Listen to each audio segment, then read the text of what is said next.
And then a few minutes after that, 7:48, I wrote down for the time of death, but the curtains were closed while a doctor was checking to see if he had indeed passed.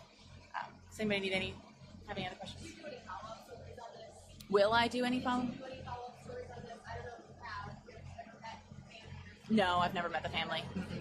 Working in Nashville, what was it like knowing the tragedy? I heard you confess to what was it like seeing this all happen? I was not around at the time. The crime happened in the 80s, so just now. I mean, it's certainly gotten some attention this year after that there was an announcement that he would be executed, but I have not spoken to any family members. But it's bringing back the story of what happened to this little girl and revisiting her grave and seeing her school and whatnot and thinking about how old she would be now. But we have not done any follow-up stories with the family or with the victim's family. Thinking about it, it's pretty heavy, but it was really just he just fell asleep. As far as the perception goes, he just fell asleep. But it's pretty heavy. How do you think, just the same question, we're all here to do a job. You guys certainly did that. As a person, as a human, just how do you think this has affected you? That's a good question, and I think we may see that in a couple of days. See what happens. You try to take notes of everything, like what color the walls are and what the floors are made out of and what the lights look like and things like that, as you just try to take notes and kind of soak in where you are. So I'll be interested to see what sticks with you the next couple of days, what sticks with me the next couple of days.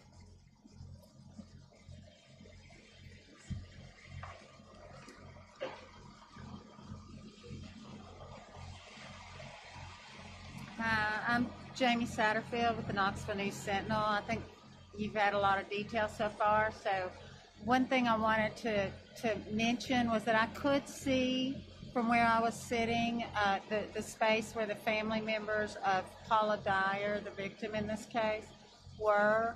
I couldn't tell you who they are, but I suspect that one of the young men was a brother of hers.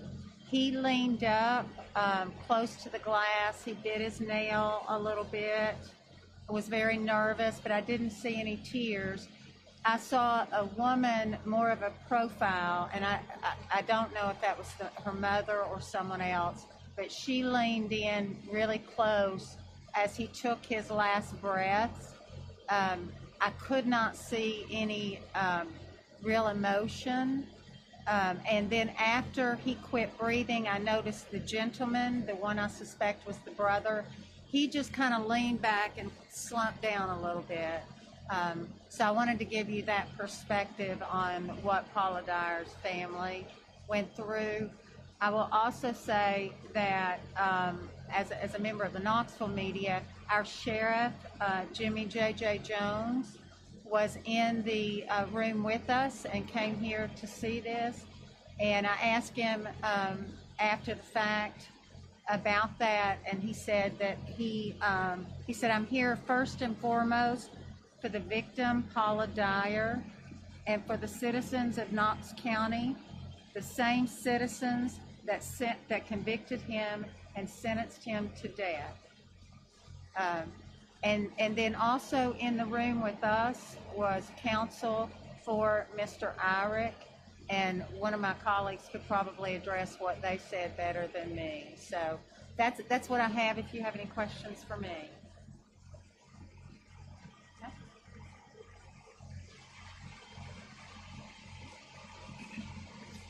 Hi, I'm Stephen Hale with the Nashville Scene. I won't bother repeating what everyone said. I would just reiterate that at around 7:36, following the, well, actually, let me back up a minute just to, someone asked about when the drugs were administered. I can't say for certain, but I do know, as was described earlier, that there was a consciousness check around 7:34. That's when the warden shouted his name a couple times. He did not appear to respond. And after that, the warden kind of wiped his face, which is supposed to be the signal to begin the drug. So I assume that there was an administration of drugs at that point. And the only other thing I would reiterate is that at 7:36, as some people have described, he appeared to kind of jolt and cough and maybe sort of gasp or choke a bit. He was moving his head slightly, and after that, from that point on, he was still and didn't appear to be breathing. So yeah, that's what I would say if there's any questions. Your belief that they administered 2 rounds of drugs? No, I'm just saying that they. My understanding is that they would have administered the midazolam and then done a consciousness check to see if he responded to anything, and then after that, gone on with the next 2 drugs. So there's 3 drugs in the protocol. Does that make sense? I hope I'm being clear. The other thing I would say is not a statement so much as a question, which is that one of the drugs that he's given is a paralytic. So, if he was in excruciating pain, I don't think we would know. And that's probably something that's going to keep me up tonight. So I said that's probably something that'll keep me up tonight, is I don't know what he felt and what he experienced. And I don't know that we would have seen him react to it if he did. So. And to that point then, as a journalist, you were here doing your job, but how has this impacted you as a person? Yeah, I agree with what Brittany said. It was very surreal to watch it, and in some ways it does not look like a killing in some ways. But that's what you're watching, and that is what is going to be difficult. I will remember for a long time the warden shouting his name while he laid there. He shouted "Billy, Billy," and he was laying there on the gurney. That was tough to watch, but the whole process was hard to watch.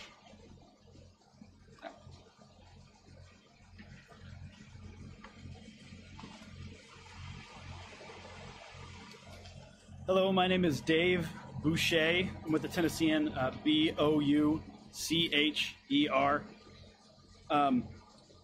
I can, if you want, I can read you a quote that Gene Shiles, the attorney for Mr. Irick, gave. He gave this to us in one of the waiting rooms before we entered the execution chamber. He said, quote, "I never thought for one moment that it would come to this. I never did." He also said, quote, "I thought somebody would actually look at the facts.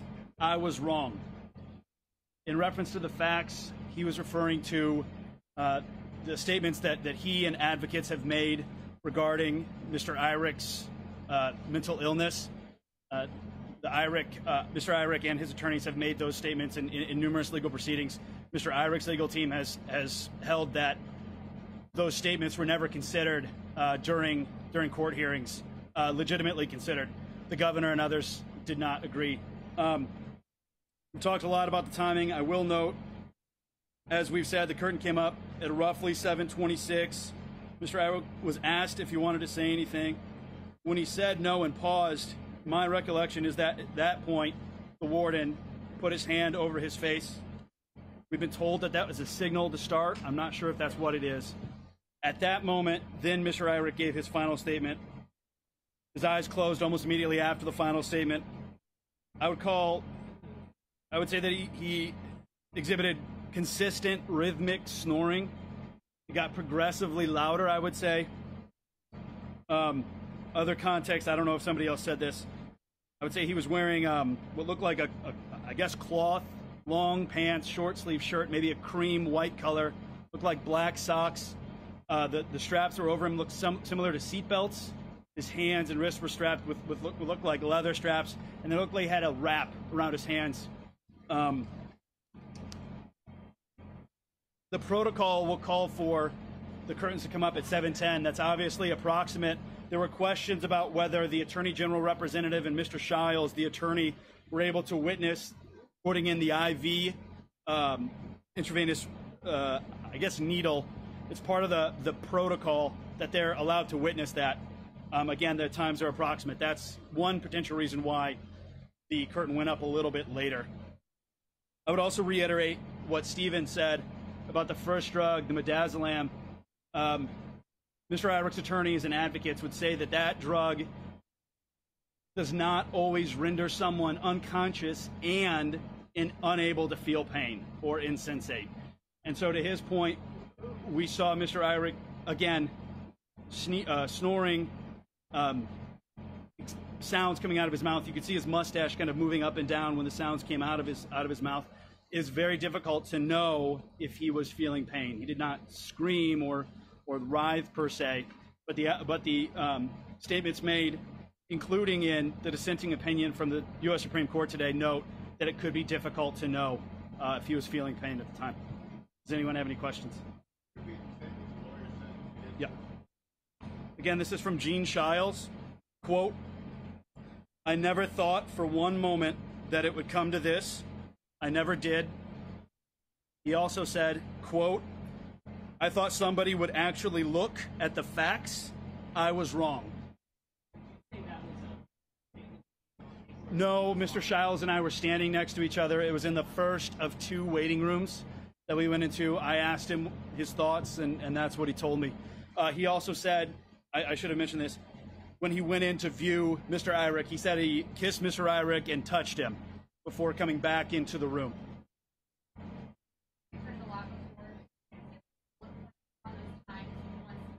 Yeah. Sure, so I would say that we were led into the witness room at roughly 6:42, 6:43. Almost immediately the lights were turned out. Again, on paper, the curtains are supposed to go up at 7:10. They did not. Sorry, I'm looking at my notes. Some of the pages fall out, sorry. At roughly 7:12 in my notes, the representative from the Attorney General's office and Mr. Shiles left the room, again, presumably to observe putting in the IV. I can't say for certain. They re-entered the room at roughly 7:25, 7:26.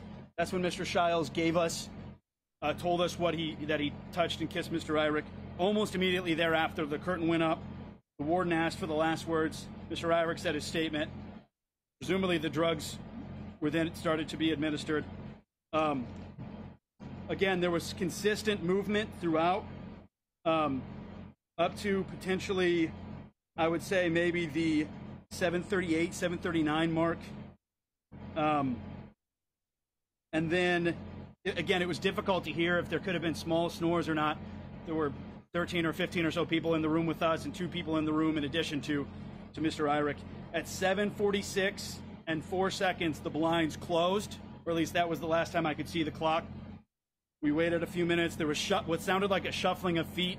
According to the protocol, this is when a physician is supposed to enter the room and check for Mr. Irick's vital signs. And then, as we said, it sounded like the warden pronounced him dead at 7:48.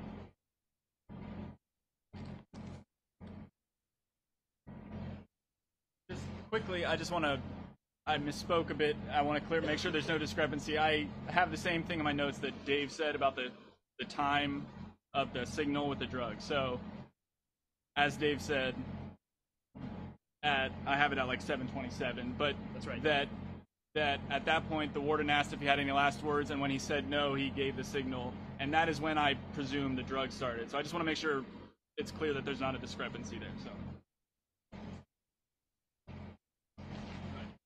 My name is John North, and I'm a journalist with WVIR Television in Knoxville, Tennessee.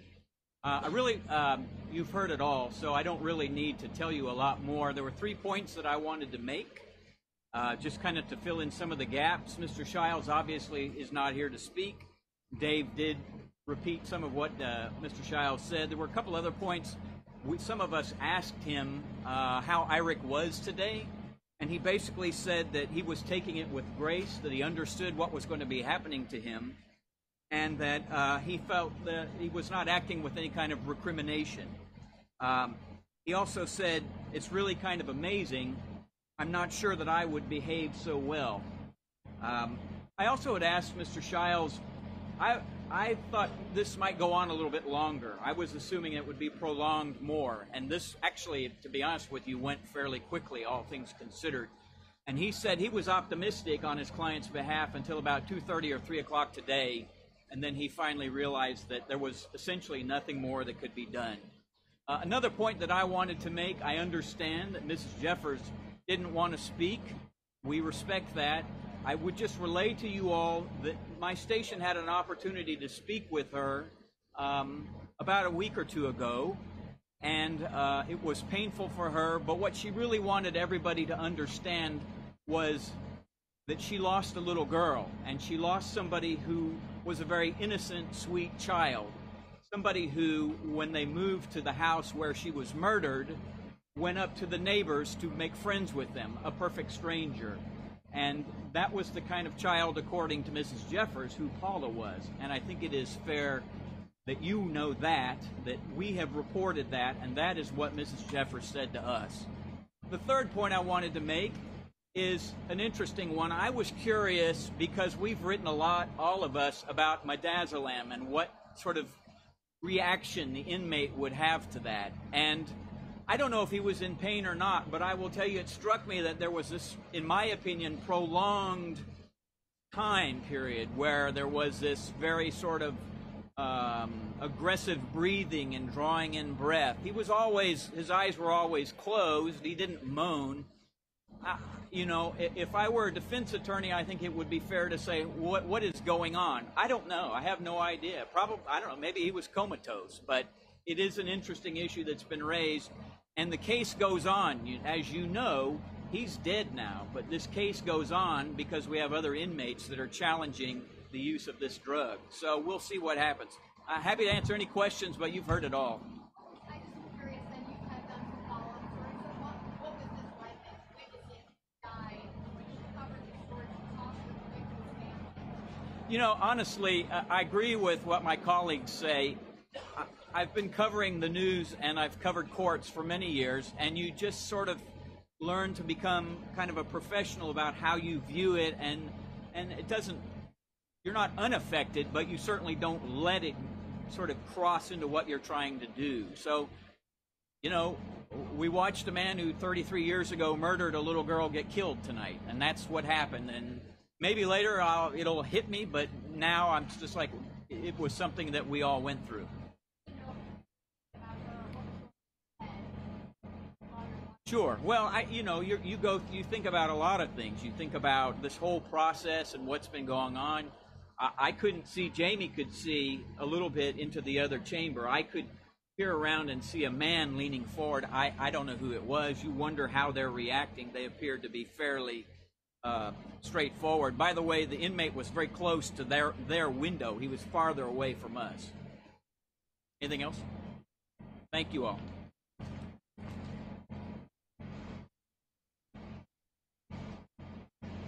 So that concludes the press conference. The parking lot will need to be cleared by 9:35, so I want to give everybody that update. If you have any additional questions, myself or Robert will be around for a little while. Okay? Thank you.